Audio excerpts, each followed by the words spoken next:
বাবা, আমি কতদিন ধরে চাকরির অপেক্ষায় থাকবো? আমাকে 5 লাখ টাকা দাও, আমি ব্যবসা শুরু করব।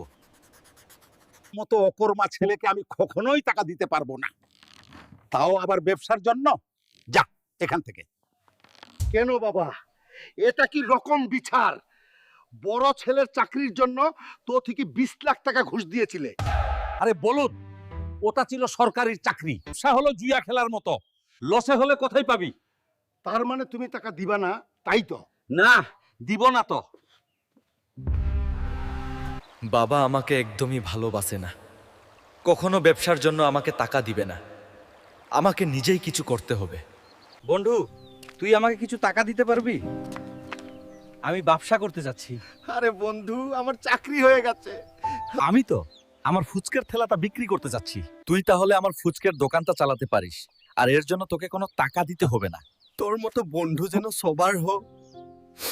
আসুন দাদা ও দিদিরা, হুলকের দোকানের ফুচকা আরে চটপটি খেয়ে যান। মামা, কত হলো? 1 প্লেট 100 টাকা। আর সুন্দরী মেয়েদের জন্য ফুচকা ফ্রি।